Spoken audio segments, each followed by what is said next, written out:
کہ ہم نے ان کو فصل الخطاب یعنی کھول کر بات بیان کرنے کی خوبی دی تھی. انسان کو جو کوالٹی باقی ساری مخلوق کے مقابلے میں ملی ہے وہ بیان کی ہے، اور بیان کا تعلق عقل سے ہوتا ہے.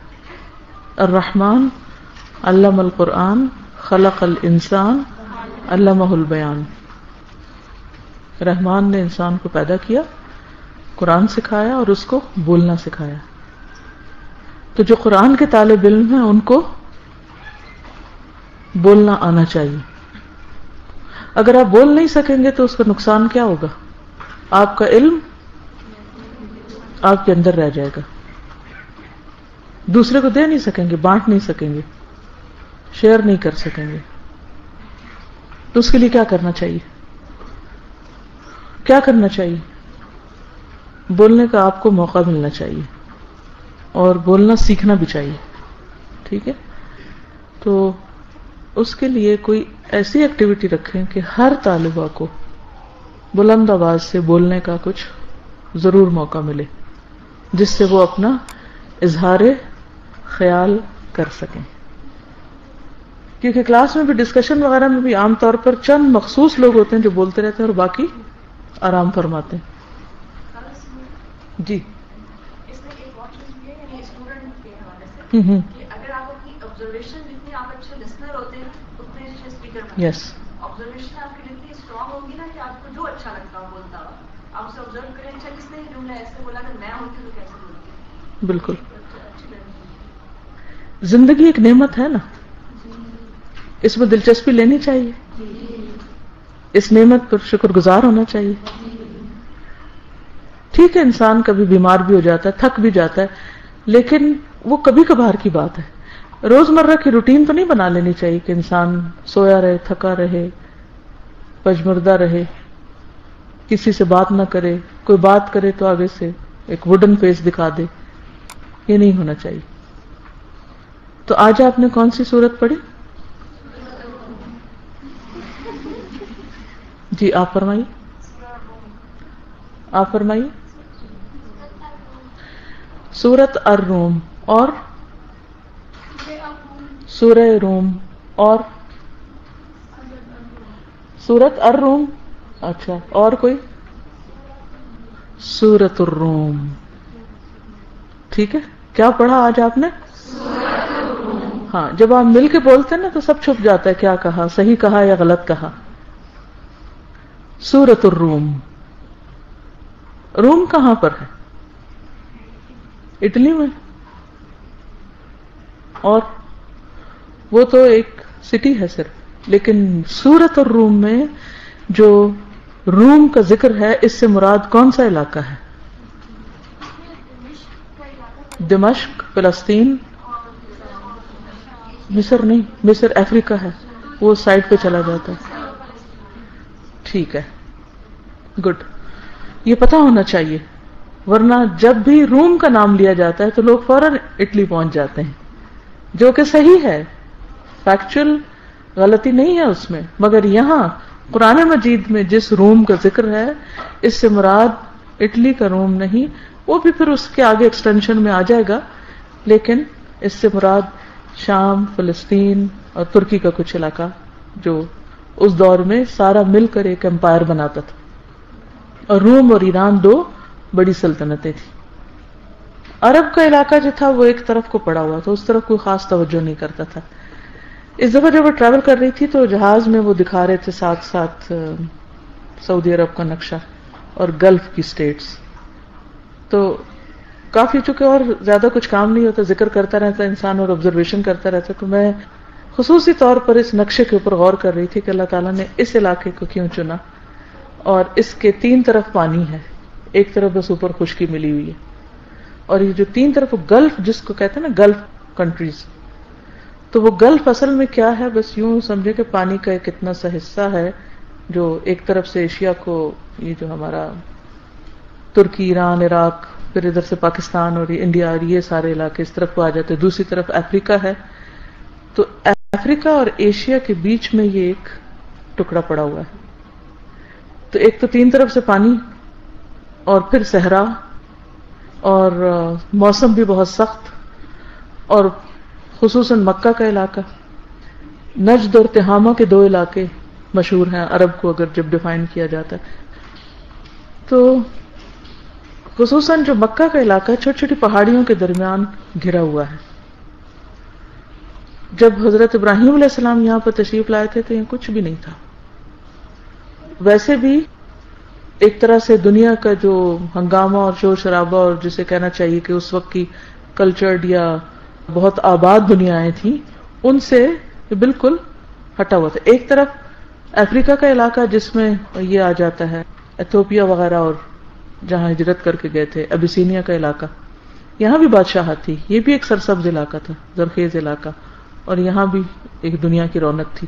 اور کیونکہ سمندر کے ساتھ ساتھ بھی لگتا تھا ایک طرح سے، تو جو علاقے عموماً سمندروں کے ساتھ ساتھ ہوتے ہیں وہاں پر تجارت بہت عام ہوتی ہے، کیونکہ جہاز آ رہے ہیں جا رہے ہیں، لنگر انداز ہوتے ہیں، سامان آتا ہے جاتا ہے.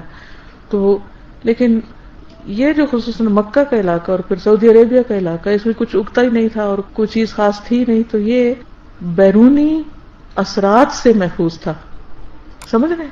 یعنی اگر نقشے میں دیکھیں تو اس میں آپ گھر جا کے دیکھیں یا لائبریری میں دیکھیں یا کہیں پر بھی میپ دیکھیں تو یہ علاقہ جو ہے یہ ایک طرح سے بالکل اللہ تعالیٰ نے دنیا کے وسط میں بھی رکھا، سینٹر میں بھی رکھا، اور اس کے ساتھ اس کو محفوظ بھی رکھا، آئسولیٹڈ، سینٹرل ہونے کے ساتھ ساتھ محفوظ علاقہ. تو چونکہ حضرت ابراہیم علیہ السلام عراق سے تھے، عراق ایک طرف ہے، مصر دوسری طرف ہے، اور دنیا کی قدیم ترین جو تہذیب تھی وہ عراق میں تھی. نینوا اور بابل اور جتنے بھی نوح علیہ السلام کا علاقہ یہ بھی یہی تھا. یعنی جسے کہنا چاہیے کہ دنیا کی آبادی جہاں سے پھوٹی ایک طرح سے وہ یہ علاقہ ہے. تو ان سے ہٹ کے اللہ سبحانہ وتعالیٰ نے اس جگہ کو چنا. اور ابراہیم علیہ السلام نے کیا دعائیں پڑھی تھی آ کر جب یہاں پر اپنے بیوی بچے کو لا بسایا تھا؟ تو یہ کہا تھا نا کہ رب انی اسکنت من ذریتی بواد غیر ذی زرع عند بیتک المحرم ربنا لیقیموا الصلاۃ فاجعل افئدۃ من الناس تہوی الیہم وارزقہم من الثمرات. شاید پہلے بھی میں نے اس پہ بات کی تھی کہ انسان کی جتنی بھی فزیکل، اسپرچول، ایموشنل نیڈز ہیں وہ ساری کی ساری پوری کرنے کے لیے ابراہیم علیہ السلام نے دعائیں مانگی تھی کہ ان کو محبت بھی ملے، ان کو کھانے کو پھل بھی ملے، اور یہ نماز بھی قائم کریں، اور ان کو یہ گھر بھی بنا کے دیا ہے اللہ کا مسجد تاکہ یہ اس کے ارد گرد عبادت کریں، اور ان کے اندر ایک رسول بھیج جو ان کو تعلیم دے. تو جتنی بھی ایک انسان کی ضروریات ہوتی ہیں کھانے پینے سے لے کر ایک اسپرچل نیڈز اور اس کی فزیکل اور سب کی سب اللہ نے ایسے بے آباد علاقے میں پوری کی ابراہیم علیہ السلام کی دعا کی وجہ سے.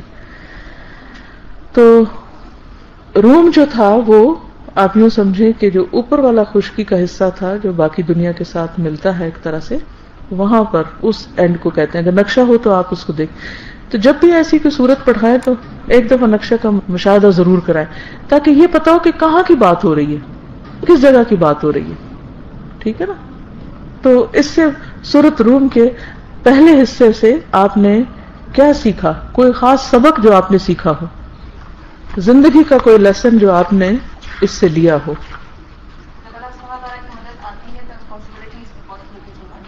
گڈ. جب اللہ کی مدد آتی ہے تو امپاسبل پاسبل ہو جاتا ہے. آپ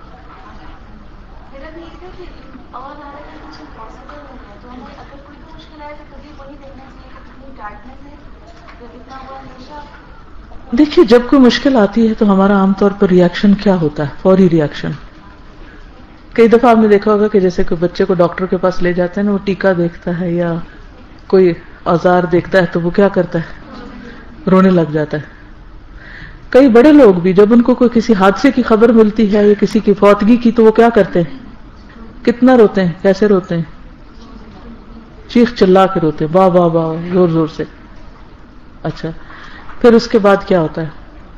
حالانکہ وہ چاہیں تو اس کو کنٹرول بھی کر سکتے ہیں. عموماً ہمارے ریاکشنز اسی طرح کے ہوتے ہیں. چھوٹی سی اگر کوئی پن بھی چبھ جائے نا ہمیں تو ہم اتنی زور کی سی کریں گے کہ سب کو ہلا دیں گے، حالانکہ اس کو ہم ضبط بھی کر سکتے.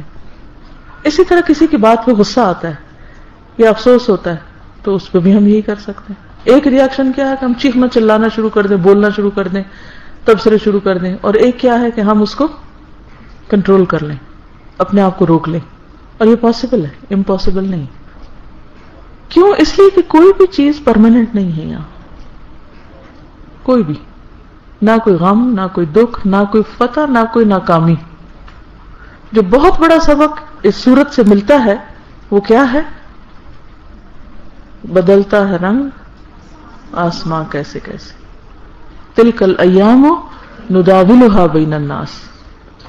اوپر کی چیز نیچے, نیچے کی اوپر, اوپر کی نیچے, نیچے کی اوپر. ہر روز زمین یہ رنگ بدلتی ہے. یہ زمین میں ایسے ہو رہا ہے ہر روز. پہلے تو لوگوں کو پتا نہیں تھا, اب تو ہم سب کو پتا ہے کہ زمین کیا کر رہی ہے, گھوم رہی ہے. کہ ایک جگہ کھڑی ہے, رکھی ہوئی ہے کہیں, گھوم رہی ہے نا, اور وہ موو کر رہی ہے, اور اس کی حرکت دوہری ہے. اب وہ گھوم رہی ہے, گھوم رہی ہے, گھوم رہی ہے. جس جگہ دن ہوتا ہے پھر اسی جگہ رات آ جاتی, پھر دن آتا ہے پھر رات آ جاتی. اسی طرح افراد کی زندگی میں اور اقوام کی زندگی میں دن اور رات آتے رہتے ہیں.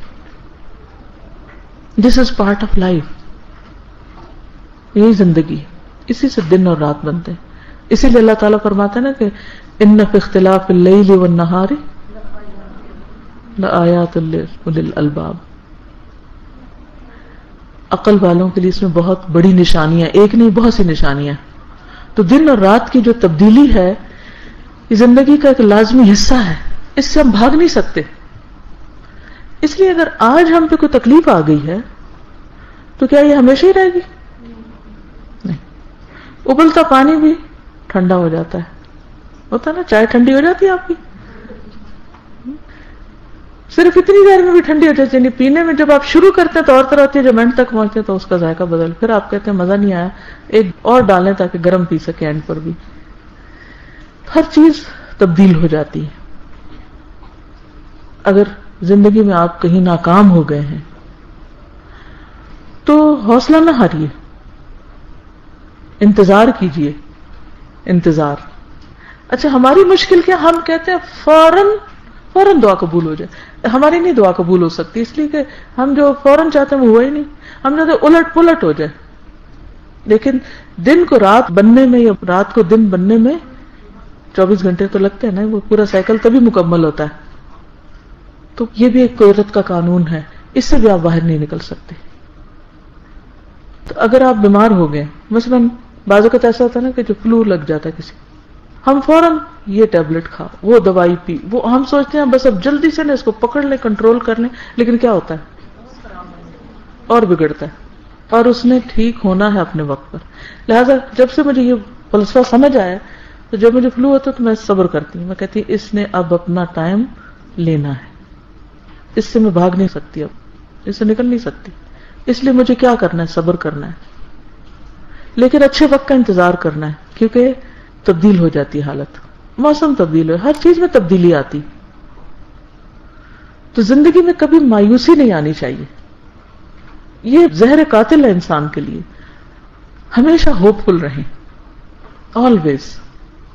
حتیٰ کہ اگر لوگ آپ کو سرٹیفکیٹ دے دینا کہ آپ انتہائی ناکام ہیں یا ناکام ہو جائیں گے, ناکام ہونے والے, تب بھی ان کی بات نہ مانیں. یہ نہیں ہو سکتا. اللہ نے کسی کے حق میں صرف ناکامی نہیں لکھی, کامیابی بھی لکھی. اور یہاں پر آپ دیکھیے کہ اللہ تعالیٰ فرماتے ہیں بنصر اللہ ینصر من یشاء وہو العزیز الرحیم وعد اللہ لا یخلف اللہ وعدہ ولکن اکثر الناس لا یعلمون. کیوں؟ یعلمون ظاہرا من الحیات الدنیا وہم عن الآخرۃ ہم غافلون.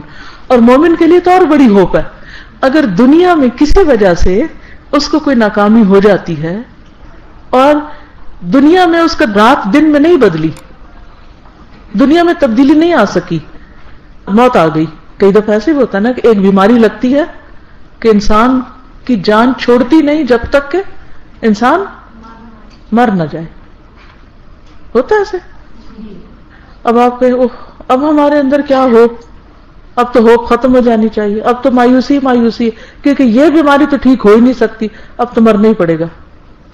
خصوصاً کینسر پیشنٹس یا وہ بیماریاں کہ جو جان لیوا ثابت ہوتی ہیں, ہارٹ اٹیک ہے, کچھ ہے, اس وقت بھی مایوس نہیں ہونا چاہیے. اس لیے کہ مومن کے لیے اس کی موت بھی اس کی زندگی ہے ایک طرح سے. اس کی بیماری اس کے لیے کیا بن جاتی ہے؟ گناہوں سے کفارے کا ذریعہ بن جاتی ہے. اور پھر مرنے کے بعد جب وہ جی اٹھتا ہے قبر میں، جی اٹھنے سے مراد حساب کتاب کے لیے، یا پھر موت کے فرشتے اس کے پاس آتے ہیں تو وہ سلام کرتے ہیں، وہ خوشخبری لاتے ہیں، تو وہ موت بھی اس کے لیے راحت بن جاتی. وہ جیسے ایک دعا میں ہم مانگتے ہیں نا، وَجْعَلِ الْمَوْتَ رَاحَةً لِّي مِن كُلِّ شَرٍ. کوئی ایسا مایوس پیشنٹ آپ دیکھیں نا کہ جس کو ڈاکٹر نے ڈکلیئر کر دیا بس اب یہ چند دن کا مہمان ہے، تو آپ کیا کریں؟ آپ اس کو یہ دعا کا اتنا حصہ بس لکھ دیں. کسی کو آپ ایسی کسی حالت میں دیکھیں، بعض اوقات ہوتا ہے نا کہ کوئی قومے میں ہے یا کوئی جن ڈاکٹروں نے جواب دے دیا. ہم عام طور پہ یہ سنتے ہیں کہ ڈاکٹروں نے جواب دے دیا. تو جب کسی کو ڈاکٹر جواب دے دیں اور اس شخص کو بھی یقین ہو جائے اور کچھ پتہ نہیں ہے، کچھ پتہ کیا نہیں، ہمیں سب کو پتہ، ہم پر بھی وقت آنے والا ہے کہ ایک وقت آئے گا کہ جب ہم اپنی موت کو روک نہیں سکیں گے. ایسا ہوگا نا؟ یقینی طور پر امیجن کریں، ویژولائز کریں کہ ایسی بیماری آ چکی، آپ گھر یا ہسپتال کے بیڈ پہ پڑے ہیں اور زندگی کی امید کم ہوتی جا رہی ہے. آپ کچھ بھی نہیں کر سکتے سوائے زبان کے، کچھ ہلا ہی نہیں سکتے. یہ صرف سن سکتے ہیں. اس کا مطلب ہے کہ آپ کے ہوش حواس کچھ باقی ہیں. اس وقت اللہ کا ذکر کریں اور خاص طور پر یہ دعا پڑھیں، وَجْعَلِ الْمَوْتَ رَاحَةً لِّي مِن كُلِّ شَرٍ. اللہ میری موت کو ہر شر سے راحت اور ہر دکھ تکلیف سے نجات کا ذریعہ بنا دے، کہ میرے لیے میری موت میرے آرام کا ذریعہ بن جائے. ورنہ خودکشی تو آرام کا ذریعہ نہیں بنتی نا. کئی لوگ سمجھتے ہیں کہ موت راحت ہے تو وہ خود کو خود مارنے کی کوشش کرتے ہیں، حالانکہ اس سے کیا ہوتا ہے، کیا نتیجہ نکلتا ہے؟ اس سے بڑی مصیبت میں جا پھنستے ہیں. اگر آپ کسی بھی بیمار کو یہ دعا دیں گے، لکھ کر دیں گے یا ویسے بتائیں گے، تو اس کے لیے ایک سکون کا باعث ہو کہ اللہ میری دعا سن رہا ہے اور یہ موت بھی میرے حق میں بہتر ہے. اور بندہ اللہ کے بارے میں اچھا گمان لے کے جاتا ہے، دنیا سے اچھے حال میں رخصت ہوتا ہے. اور جس کا خاتمہ اچھا ہو جائے اس سے بڑا خوش قسمت کون ہے؟ جانا تو ہم سب نے ہے. تو یعلمون ظاہرا من الحیات الدنیا، جو لوگ صرف ورلڈلی نالج حاصل کرتے ہیں، صرف دنیا کا علم ہے ان کے پاس، اور وہ بھی ظاہری سرسری، صرف سامنے نظر آنے والا، جس کو ٹچ کر سکتے ہیں، جس کو سونگ سکتے ہیں، چکھ سکتے ہیں، دیکھ سکتے ہیں، یہ ہے ظاہرا من الحیات الدنیا. وہم عن الآخرۃ ہم غافلون، اور وہ آخرت سے غافل ہیں. ایسے لوگ مایوس ہوتے ہیں، مومن نہیں مایوس ہوتا. تو اس لیے مومن کی زندگی میں ناکامی نام کی کوئی چیز کوئی نہیں ہے. ایمان کے ساتھ کوئی چیز ناکامی نہیں. اس کی ناکامی بھی اس کے حق میں کامیابی ہو جاتی. کیوں؟ اس لیے کہ مومن کو اگر ایک کانٹا بھی چبھتا ہے تو وہ بھی اس کے لیے اجر کا باعث ہوتا ہے. تو اپنے لیے لکھیے، میں ناکام انسان نہیں ہوں، میرے لیے زندگی میں کوئی ناکامی ہے ہی نہیں. میں جہاں بھی ہوں اللہ کی رضا میں جو بھی کر رہا ہوں وہ میرے لیے کامیابی کا ذریعہ ہے. جب تک میرے دل میں اللہ کا ڈر ہے، اللہ کا خوف ہے، اللہ کی خاطر میرا ہر کام ہے، وہ میرے لیے کامیابی کا ذریعہ ہے. چاہے میں بستر مرگ پہ پڑا ہوں، چاہے میں کسی شدید خدا نخواستہ تکلیف، بیماری یا حادثے کا شکار ہو چکا ہوں، امید ہی امید ہے. مومن کے لیے ہر حال میں خیر ہے، کیونکہ وہ اللہ پر ایمان رکھتا ہے، وہ ذکر کرتا ہے، وہ اللہ سے حسن ظن رکھتا ہے. کہتے ہیں مومن کا حال عجیب ہے، اور یہ چیز مومن کے سوا کسی کو نصیب نہیں کہ اچھے حال میں تو شکر کر کے اجر کماتا ہے اور تکلیف دہ حال میں تو صبر کر کے اجر کما رہا ہے. ہر حال میں خیر ہے، اس کے لیے شر بھی خیر ہے. اس لیے ہمیشہ ہوپ فل رہیں. اور سورۃ الروم کا اہم ترین سبق یہی ہے. دنیا میں اگر کوئی انسان آپ کے حق چھین لے، آپ کو ہر چیز سے محروم کر دے، خالی کر دے، تو بھی وہ آپ کا رازق نہیں تھا جس نے آپ کو محروم کیا. رازق اللہ ہے، وہ آپ کو کئی گنا زیادہ دے سکتا ہے. نئی زندگی شروع کریں. بعض اوقات ایسا ہوتا ہے نا، جاب چلی جاتی ہے، لوگ ڈپریشن کا شکار ہو جاتے ہیں. مال چوری ہو جاتا ہے, کوئی اور دنیاوی ناکامی آ جاتی ہے, تو انسان کہتا ہے کہ اب تو میرے لیے جینے کا کوئی راستہ نہیں, یہ جینے کی کوئی امنگ نہیں, یہ مجھے اب جینے کی ضرورت نہیں. نہیں, ایسا کچھ بھی نہیں. شکر کریں جی رہے ہیں, زندگی ہے تو سب کچھ ہے, کیونکہ ہم نے اس زندگی سے آخرت کمانی, ہم نے اس زندگی سے دنیا تھوڑی کمانی تھی کہ اگر دنیا چلی گئی تو گویا سب کچھ چلا گیا. وہ تو اگر ایک قطرے جیسی چیز بھی ہماری تھی اور وہ ہم سے چلی گئی تو اللہ کے ہاں اس کا اجر کئی گنا زیادہ رکھ دیا گیا. ہم تو کسی حال میں نقصان میں نہیں, کیونکہ مومن اس کا کچھ کھو جاتا ہے, کچھ ٹوٹ جاتا ہے, کچھ بگڑ جاتا ہے, اس کے لیے اجر ہی اجر ہے. چیز کھوئی, کیا پایا؟ انسٹنٹلی کیا پایا؟ کانٹا چبھا, انسٹنٹلی کیا پایا؟ اجر پایا, گناہ جھڑ گیا, کہیں بھی نقصان نہیں. تو پریشانی کس بات کی, فکر کس بات کی, غم کس بات کا؟ سکون ہی سکون, ہر حال میں سکون. الا ان اولیاء اللہ لا خوف علیہم ولا هم یحزنون. اللہ کے دوست خوف اور غم سے نجات پاتے ہیں, اور یہ صرف اللہ کی دوستی میں ملتا ہے. ان پر نہ کوئی خوف ہوتا نہ کوئی غم ہوتا, رہتا ہی نہیں. تو اللہ کی دوستی کا راز جانیے, گر جانیے, کیسے بنتے ہیں اللہ کے دوست, کن چیزوں سے اللہ خوش ہوتا ہے, کن چیزوں سے اللہ کا قرب ملتا ہے. انسان اللہ کو کہاں پا سکتا ہے؟ قیامت کے دن اللہ تعالیٰ کہیں گے نا, میرا فلاں بندہ بھوکا تھا, تم اس کو کھانا کھلاتے تو مجھے وہاں پاتے. بندوں کی ضرورتیں پوری کرنے سے خدا ملتا ہے, بندوں کے کام آنے سے رب ملتا ہے. لیکن ہم بندوں کے کام آنے سے کتنا گھبراتے ہیں. اور ہمارے لیے تو آپ دیکھیں کہ بہت سی بشارتیں, بہت سے اجر, بہت سے ثواب, بہت سی ہوپس ہیں. لیکن دنیا میں کچھ ایسے لوگ بھی ہیں کہ جو دنیا کے لیے بھی کام کرتے ہیں لیکن ان کی ہوپ نہیں جاتی. آج میں آپ کے ساتھ ایک کہانی شیئر کروں گی, بل گیٹس کی کہانی. بل گیٹس کا نام سنا ہو سب نے؟ کون تھا؟ مائکروسافٹ کا آنر. اچھا, 14 سال تک وہ دنیا کا سب سے زیادہ امیر ترین انسان رہا. 1 سال نہیں, 14 سال زندگی کا بڑا حصہ ہوتا ہے. سب سے زیادہ امیر, تھوڑا سا بھی کسی کو کچھ مل جائے تو وہ سمجھتے ہیں بڑی چیز ہے. تو آئیں دیکھیں کہ اس کی یہ کامیابی کہاں سے نکلی, کیسے وہ کامیاب ہوا. یہ 27 جون کی شام تھی اور 2007 کا سن, 27 جون 2007. اس نے کاغذ پر دستخط کیے, فائل بند کی اور کاغذوں کا پلندہ اپنی سیکرٹری کے ہاتھ میں دے دیا.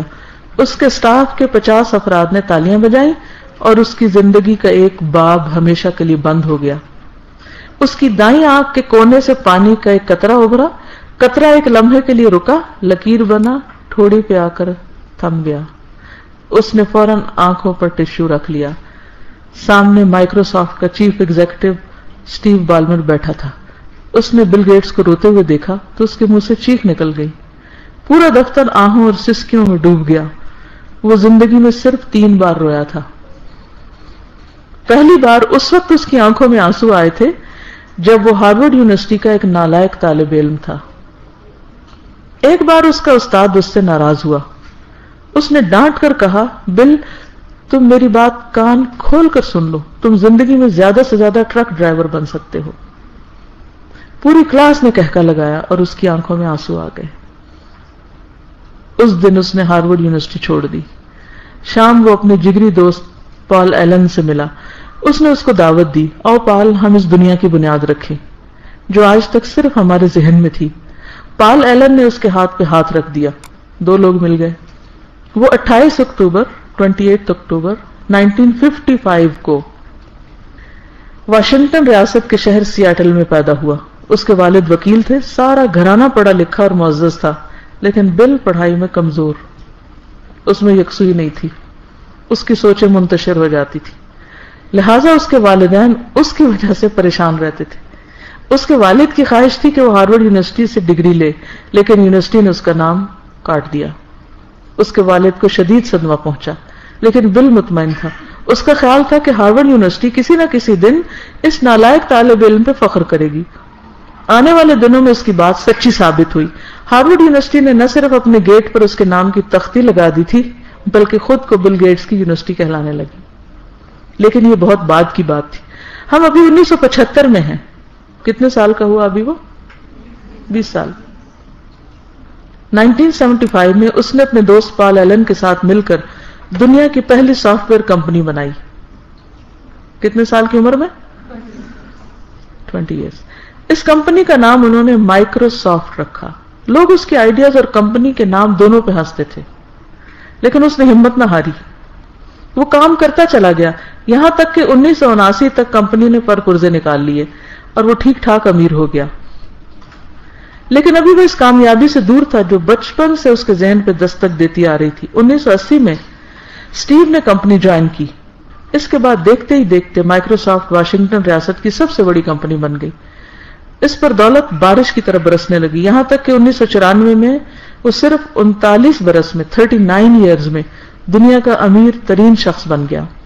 وہ اتنا مشہور ہو گیا کہ امریکی صدر یہ اعلان کرنے پہ مجبور ہو گیا we are the nation of Bill Gates. امریکی صدر نے اپنے آپ کو کیا کہا؟ We are the nation of Bill Gates. یہ ہارورڈ یونیورسٹی کے اس نالائق طالب علم کا پہلا اعزاز تھا, پہلی ڈگری. یہ اعزاز پا کر اس کی آنکھوں میں آنسو آ گئے. یہ دوسرا موقع تھا رونے کا. یہ دوسری بار تھی جب وہ دروازہ بند کر کے رو پڑا تھا. جی ہاں, اس شخص کا نام بل گیٹس ہے. یہ پچھلے 14 سال سے دنیا کا امیر ترین شخص چلا رہا ہے. یہ انسانی تاریخ کا واحد شخص ہے جو 39 سال کی عمر میں امیر ترین بنا. اس نے مسلسل 14 سال یہ اعزاز برقرار رکھا. مائکروسافٹ دنیا کی 5 بڑی کمپنیوں میں شمار ہوتی. اس میں اس وقت 63,564 لوگ ملازم ہیں جب یہ آرٹیکل لکھا گیا. اب فکر اوپر نیچے ہو سکتے.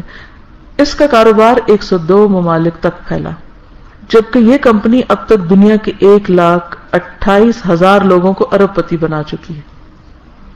مائکروسافٹ کے ملازمین اوسطاً $89,600 سالانہ تنخواہ لیتے ہیں. ایوریج بندہ جو ہے. 5 ڈائریکٹر ہیں اس کے. بل گیٹس کے پاس سب سے زیادہ شیئرز ہیں. وہ 97,99,336 شیئرز کا مالک ہے. پچھلے 15 برسوں میں میڈیا نے بل گیٹس کو پوری دنیا میں سب سے زیادہ کوریج دی ہے. وہ دنیا کی بااثر شخصیات میں شمار ہوتا ہے. لوگ اس کے ساتھ ہاتھ ملانا, اس کے ساتھ تصویریں کھنچوانا اعزاز سمجھتے ہیں, جبکہ اسے دنیا کے 35 ممالک میں سربراہ مملکت کا پروٹوکول دیا جاتا ہے. 35 کنٹریز میں جب وہ وزٹ کرتا ہے تو اس کو اس طرح ریسیو کیا جاتا ہے جیسے کسی ملک کا سربراہ جاتا ہے. بل گیٹس نے 15 جون 2006 کو اعلان کیا تھا کہ وہ جولائی 2008 میں 2008 میں مائکروسافٹ چھوڑ دے گا. باقی زندگی فلاح عامہ کے کاموں میں لگائے گا. اس کا کہنا یہ تھا کہ وہ 1 جولائی سے اپنا سارا وقت فلاح عامہ کے لیے صرف کرے گا. اس اعلان کے بعد پوری دنیا میں اپنی نوعیت کا واحد شخص بن گیا وہ. اس سے پہلے دنیا میں عورتوں کے لیے تخت و تارات چھوڑنے والے بے شمار لوگ تھے. دنیا میں مہاتما بدھ جیسے لوگ بھی تھے جنہوں نے سکون کے لیے اقتدار چھوڑ دیا تھا, لیکن یہ تاریخ کا پہلا شخص تھا جس نے عام لوگوں کے لیے دنیا کی سب سے بڑی کمپنی چھوڑنے کا اعلان کیا. عام لوگوں کے لیے, عوام کے لیے, انسانوں کی خدمت کے لیے. اس نے باقی زندگی بل اینڈ میلنڈا اگسٹس فاؤنڈیشن کو دینے کا فیصلہ کیا, نہیں سارے پیسے اپنے. بل گیٹس نے اپنی بیوی میلنڈا کے ساتھ مل کر جنوری 2000 میں فلاح عامہ کی ایک فاؤنڈیشن بنائی تھی, یعنی ویلفیئر آرگنائزیشن اس کا یہ نام تھا. اس وقت دنیا کا یہ ویلفیئر کا سب سے بڑا ادارہ ہے. فاؤنڈیشن کے اکاؤنٹس میں $29 بلین ہیں. یعنی فاؤنڈیشن کی پراپرٹی $29 بلین ہیں. یہ کتنی بڑی رقم ہے, اس کا اندازہ آپ پاکستان کے بجٹ سے لگا لیجئے. پاکستان کا ٹوٹل بجٹ $12 بلین ہوتا ہے اور اس آرگنائزیشن کے پاس $29 بلین ہے, ڈبل سے بھی زیادہ. بل گیٹس کی یہ فاؤنڈیشن پوری دنیا میں صحت, تعلیم, لائبریریوں اور کمپیوٹر کی تربیت کے لیے کام کرتی. یہ فاؤنڈیشن ہر سال غریب ممالک کے ذہین طالب علموں کو $1 ارب کے وظائف دیتی. یہ تنظیم غیر امریکی لائبریریوں کو $1 ملین کا ایوارڈ دیتی. فاؤنڈیشن ہر سال تیسری دنیا کے 100 ذہین طالب علموں کو اپنے خرچ پر کیمبرج یونیورسٹی میں تعلیم دلاتی. فاؤنڈیشن ڈیوک یونیورسٹی کے ہر کلاس کے 10 ذہین طالب علموں کو وظیفے دیتی. بل گیٹس نے $15 ملین سے کمپیوٹر ہسٹری میوزیم بنایا. اس نے چاول کی نئی قسم دریافت کرائی. وہ ہر سال دنیا کے کروڑوں بچوں کو پولیو ویکسین مفت فراہم کرتا ہے. اس کی فاؤنڈیشن ایڈز کا علاج دریافت کر رہی ہے. بل گیٹس کی یہ فاؤنڈیشن 7 سال سے پوری دنیا میں کام کر رہی ہے. بل گیٹس نے اعلان کیا کہ وہ جولائی 2008 کو مائکروسافٹ سے فاؤنڈیشن کے دفتر شفٹ ہو جائے گا. یعنی مائکروسافٹ کا آفس چھوڑ کے اس فاؤنڈیشن کے آفس میں آ جائے گا اور باقی زندگی لوگوں کی صحت اور تعلیم کے لیے وقف کر دے گا. اس کا کہنا تھا کہ وہ انتقال سے قبل اپنے بچوں کو صرف $1 ملین دے گا اور اپنی باقی ساری دولت ضرورت مندوں کے حوالے کر دے گا. اس کا کہنا تھا کہ یہ دولت دنیا کے ضرورت مندوں کی امانت ہے. کل بھی اس شخص نے بھی کیا کہا کہ جو میرے پاس ایکسٹرا ہے لوگوں کی امانت ہے, یہ امانت ان کو لوٹا کے واپس جائے گا. بل گیٹس کے اعلان کے بعد دنیا بڑی شدت سے جون 2001 کا انتظار کرتی رہی. دنیا دیکھنا چاہتی تھی بل گیٹس واقعی اپنے وعدے کا پاس کرے گا. اس دوران بے شمار تھیریز آئیں. لوگوں نے کہا $60 ارب کی دولت, $200 بلین کی کمپنی چھوڑنا اتنا آسان نہیں. بل گیٹ اپنا ارادہ بدل دے گا. پھر 27 جون آ گیا. بل گیٹس دفتر آیا. اس نے اپنے ملازمین کو جمع کیا, کمپنی چھوڑنے کا اعلان کیا. بل گیٹس کے اعلان نے تمام لوگوں کی آنکھیں گیلی کر دی. اس کی اپنی آنکھ سے آنسو نکلا اور ٹھوڑی پہ آ کے رک گیا. بل گیٹس زندگی میں تیسری بار رویا تھا. میں نے واشنگٹن پوسٹ میں اس کی آخری تقریر کے اقتباسات پڑھے تو میری آنکھوں میں بھی آنسو آ گئے. آپ ذرا سوچئے, خیرات, صدقہ اور فلاح و بہبود اسلام میں عبادت کی حیثیت رکھتی ہے, لیکن دنیا کے سب سے بڑے مخیر کا اعزاز کسی مسلمان کو نصیب نہ ہوا. آج تو نہیں لیکن ماضی میں ایسا ہوا. حضرت ابوبکر وہ واحد شخصیت ہیں جنہوں نے ہر چیز دے دی اللہ کے راستے میں. حضرت عثمان, حضرت عبد الرحمن بن عوف, بڑی بڑی مثالیں موجود ہیں. لیکن وہی وقت مسلمانوں کی ترقی اور کامیابی کا دور تھا. آج کا دور زوال کا دور ہے کیونکہ ہم اپنی ذات کے لیے جیتے ہیں. دنیا کے امیر ترین لوگوں کی فہرست میں 3 مسلمان بھی شامل تھے, لیکن لوگوں کی خدمت کرنے کی سعادت اللہ تعالیٰ نے بل گیٹس کو عطا فرمائی. بل گیٹس اپنی دولت ایڈز پہ خرچ کر رہا ہے, یعنی علاج کے لیے. وہ مسلمان بچوں کو تعلیم دے رہا ہے. بل گیٹس, آپ سوچئے کیا یہ بل گیٹس جیسے لوگ نہیں جنہیں حقیقتاً رول ماڈل سمجھنا چاہیے؟ یہ بہرحال اس کا اپنا ایک خیال ہے جو رائٹر ہے. سوچئے پوری اسلامی دنیا رئیس لوگوں سے بھری پڑی ہے. ایسے ایسے لوگ بھی ہیں مسلمانوں میں جو ہیرو کی کئی کانوں کے مالک ہیں, جن کی زمینوں سے سونا نکلتا ہے, جو تیل کے کنووں کے مالک ہیں, لیکن انہیں کسی ضرورت مند کو $10 دینے کی توفیق نہیں, جبکہ بل گیٹس اپنی ساری دولت لے کر ضرورت مندوں کی تلاش میں نکل کھڑا ہوا ہے. میں نے سوچا 62 اسلامی ممالک کی اس دنیا میں 1 ارب 45 کروڑ مسلمان ہیں, لیکن ان 1.5 ارب لوگوں میں ایک بھی بل گیٹس نہیں. ان میں سے ایک شخص بھی نہیں جو 53 سال کی عمر میں اپنی کمپنی کا دروازہ کھولے, اپنا سارا مال, اپنی ساری زندگی اللہ کے بندوں کے لیے وقف کر دے, جو لوگوں میں دوا اور کتاب بانٹے, جو لوگوں میں دوا اور کتاب بانٹے, جو لوگوں کے زخم دھوئے, جو لوگوں کو کھانا کھلائے, جو ان کے آنسو پوچھے. میں ہمیشہ اپنے آپ سے پوچھتا تھا عالم اسلام پر یورپ اور امریکہ کیوں غالب ہے. یعنی میرا کوشچن تھا کہ مسلمز کیوں ڈاؤن فال کا شکار ہیں اور دوسری قومیں ان پر کیوں رول کر رہی ہیں. مجھے آج معلوم ہوا امریکہ اور یورپ بل گیٹس جیسے لوگوں کی وجہ سے ہم پہ غالب ہے. یورپ اور امریکہ کے پاس بڑے انسان ہیں, جبکہ عالم اسلام بڑے تاجروں, بیپاریوں, صنعت کاروں کی غلامی میں زندگی گزار رہا ہے. مجھے محسوس ہوا مغرب کے پاس انسان ہے, جبکہ لوگ آدمیوں کی چاکری میں زندگی گزار رہے ہیں. کاش پاکستان کے 1.25 ارب پتی تاجر بل گیٹس سے سبق سیکھیں اور آج سے اپنا وقت اور سرمایہ غریب لوگوں کے لیے وقف کر دیں. اللہ مسلمان تاجروں کو بھی اس کی توفیق دے. ٹھیک ہے, ہم بل گیٹس نہ صحیح, ہم ارب پتی نہ صحیح, کچھ نہیں ہے ہمارے پاس, زندگی تو ہے نا, وقت تو ہے نا, دماغ تو ہے نا. ہمیں تو وہی خرچ کرنے کے لیے کہا گیا ہے جو ہمارے پاس ہے. کم از کم اپنا وقت, اپنی صلاحیتیں, اپنی ذہانت, اپنا تجربہ یہی لوگوں میں بانٹیں. ہمارے پاس بہانہ کوئی نہیں ہے کہ ہم چونکہ پیسے نہیں اس لیے ہم تو بل گیٹس بن نہیں سکتے. اور اس کے اوپر بھی کیا وقت آیا کہ جب اسے کہہ دیا گیا تم بس ٹرک ڈرائیور بنو گے, کچھ نہیں بنو گے. اچھا پھر وہی بات کہوں گی کہ بعض اوقات زندگی میں کوئی شخص ہمیں تانا دے دیتا ہے نا تو ہم بس روتے ہی رہتے ہیں, یہ نہیں کرتے کہ اس سے کوئی سبق سیکھ کے تو ثابت کرے کہ نہیں تم غلط کہہ رہے ہو. ہم زبان سے تو کہیں گے تم غلط کہہ رہے ہو غلط کہہ رہے ہو غلط کہہ رہے ہو, 4 گالیوں بھی ساتھ لوگ نکال دیتے ہیں, لیکن عمل سے نہیں ثابت کہہ رہے کہ تم غلط کہہ رہے ہو. دیکھیں نا, جب کوئی ہمیں جھوٹا کہے, جب کوئی ہم پہ کسی قسم کا الزام لگائے, تو کیا صرف زبانی کلامی باتیں کافی ہیں اپنے دفاع کے لیے؟ کیا کرنا چاہیے؟ کر کے دکھانا چاہیے کہ نہیں نہیں آپ کا خیال غلط ہے ہمارے بارے میں, ہم ایسے نہیں ہیں. تو زندگی میں ہمیشہ اپنے کچھ